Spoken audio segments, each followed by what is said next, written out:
Hello everyone, welcome to TCG Talk, back today with another video and another kind of class overlook that we're going to do. Last video we did Ninja, which is really awesome, and now we're going to be doing Runeblade. Like I said in the last video, Runeblade and Ninja have kind of been my two main classes. Obviously I have dabbled in Lexi and Ranger here a little bit lately, and I'm loving that class as well, but these are the two main ones. So I just want to kind of go over the cards, give my thoughts on them, my thoughts on the class as a whole with Everfest, and yeah, we'll get right into it.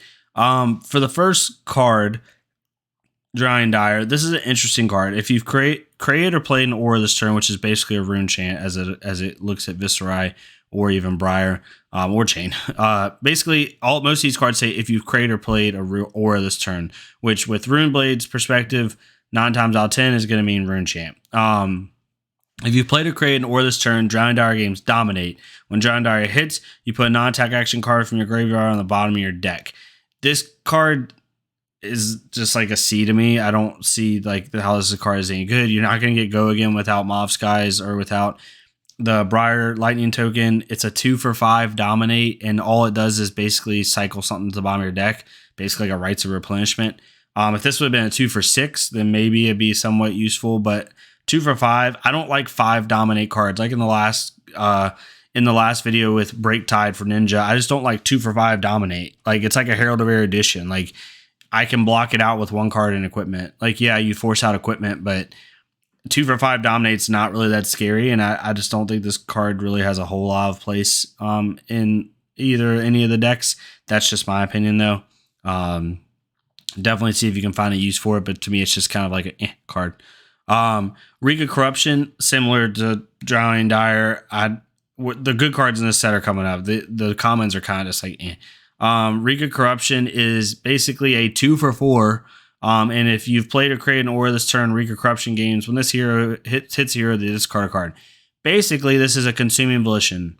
It's up a little bit easier to get to threaten the on-hit effect, right? Consuming volition reads if you've dealt arcane damage, then the card gains when this hits a hero, they discard a card. Riga Corruption reads that if you just create a rune chant, all the discard a card, right? But the problem is it's a 2-for-4, and it's not that hard to block out, right? If it was a 1-for-4, then maybe this would be a better version of Consuming Volition, and it'd be pretty good. But at 2-for-4, like it's just not enough. Like I'd have to pair this with the Oath of the Arknight or with a Mob Skies or something like that, where I can force another attack out of hand later on or something like that. But the problem is if you play Mob Skies into this, you have not created a rune chant or anything because it creates it on the back end of the card. So you have to play 2 cards before this in order to trigger this pretty much.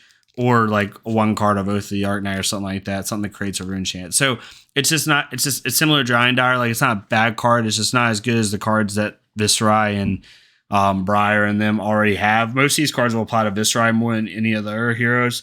They will apply a little bit to Chain.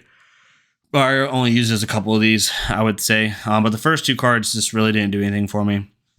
But here's where the cards start to really pick up. So looking into the Majestics, right? Revel and Runeblood. If you have played an attack action card and another non-attack action card this turn, create 4 rune chant tokens. At the beginning of your end phase, destroy all rune chants you control. So basically, this is going to make you pop all your rune chants that turn, but you're going to create 4 rune chants. And since you've had to play an attack and non-attack prior to this, you're basically going to create 5 rune chants off of this, right? Where I see this being amazing is you already have 2 or 3 rune chants. You know, you play a Mordred into a Mob Skies, into maybe an Amplify the Arknight for free. So now you're hitting for 6 with a couple rune chants, and you're threatening that 3 rune chant trigger. Then you play Revel and Runeblood, which is going to make 5 and then 2. So now this has made 7 rune chants from the Mordred trigger, right? And then you come in with Rosetta for 7, right? 7 rune chants, and then 2 and 2. So your Rosetta is essentially coming in for 13 or 14 damage, right? Or 11 damage. Sorry, I can't add, but 11 damage. And that's just like a simple turn. You could make it even worse. You could do, if you have a 5-card hand, another amazing turn with this would be, you pitch a blue, it's Mordred into Mob Skies, and you pitch a blue, you play a red Spellblade Assault. That's going to give you, 3 from Spellblade Assault's ability, 2 from playing it, that's 5 rune chance.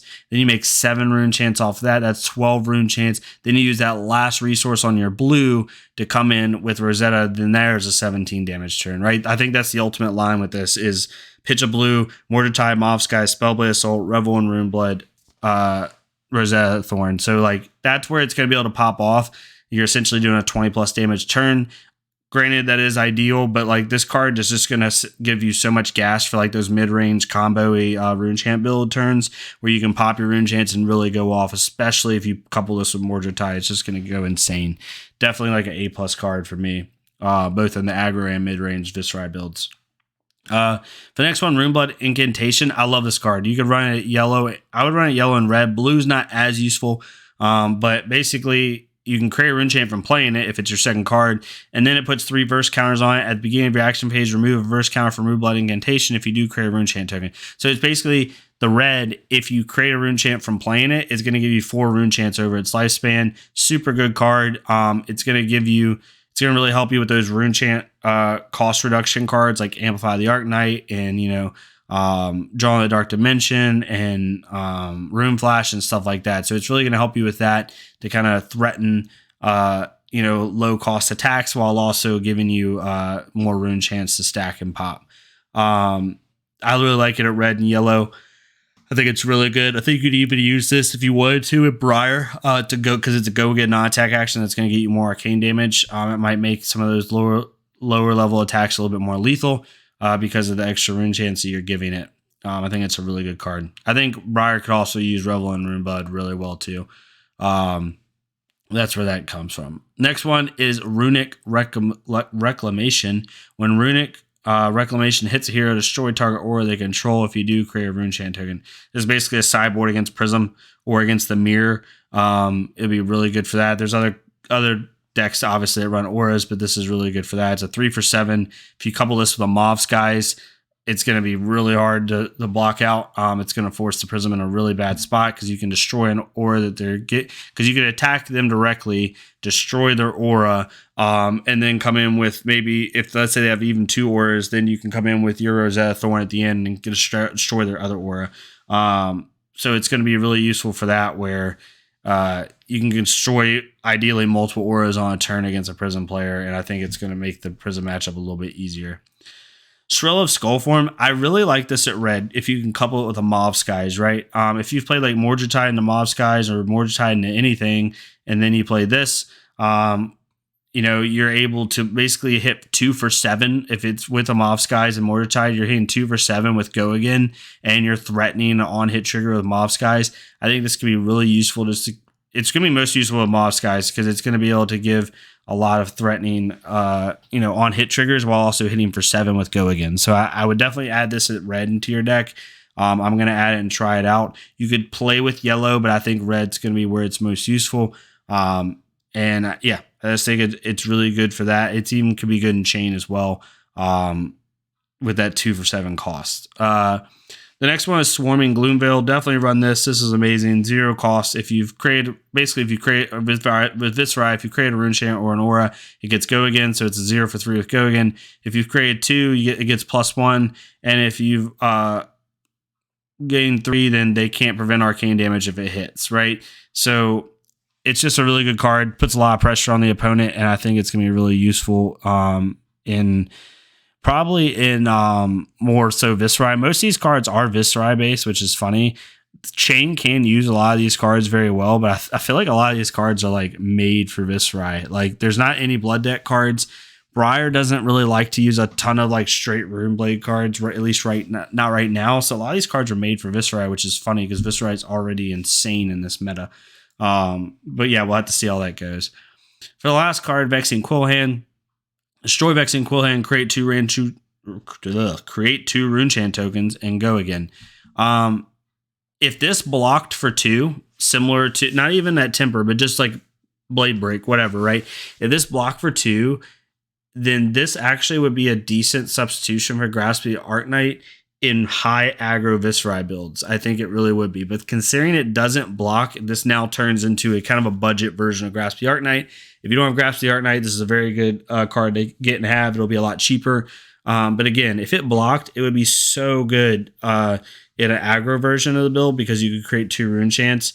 Because you don't, I mean, at least most Viscerai games I play, unless if you're playing the mid range aggro build, you only make like maybe 3 to 4 rune chants with your rune chant with your Grasping Arcanate anyway. So being able to create 2 off of maybe a big swing turn would be really awesome. You do this on like a Revel and Runeblood turn. Like if we do the combo that I said prior to, but imagine doing that with Vexing Cool Hand. Now you're doing even more damage. So definitely a good budget Grasp the Arcanite. It's the best way to look at it. So definitely, if you have that, you can use it. Overall, I would give this it depends on the hero, right? For Viscerai, this is A+. Like Viscerai got Runeblood Incantation. He got Runic Reclamation for the Prism matchup. Shrill of Skullform is definitely not anything to sneeze at. 2 for 7 with potential go again off Mob Skies. Swarming Gloomveil, amazing card because you're already making rune chants up the butt anyway, so it's a lot easier to proc all of its abilities. And Revel and Runeblood is a big ticket item. It's insane. It's going to help you do those swing turns. For Viscerai, it's A. For Chain, I don't see a whole lot with Chain. I mean, Runeblood Incantation is really good with Chain, I think. Obviously, you can make a Rune Chance and Briar. I think Chain and Briar both, it's like a B- C. Probably a C, honestly. That's where I would put it. But these cards are made for Viscerai. Most of them have Viscerai like, this is a Viscerai like artwork, Viscerai like artwork, Viscerai like artwork, Viscerai like artwork. Like this was made for Viscerai. I think when they designed these, they were designed with Viscerai in mind. But yeah, let me know what you think of the Runeblade cards. Let me know what you think of if there's any generic cards you think Runeblade's going to be really well with. But overall, Runeblade got even stronger. You can tell who LSS likes. Just my opinion when it comes to artwork and classes. But yeah, let me know what you think of the set. Let me know what you think of Runeblade as a whole. What other classes are you most excited for? I may do Ranger as well since I've been playing with Ranger lately as well. See what I think of those cards. But yeah, we'll go from there. But yeah, thank y'all so much for watching. Leave a like, comment, subscribe if you want to. If not me, go to another Flesh and Blood creator, do the same thing for them so we can get more people seeing this game.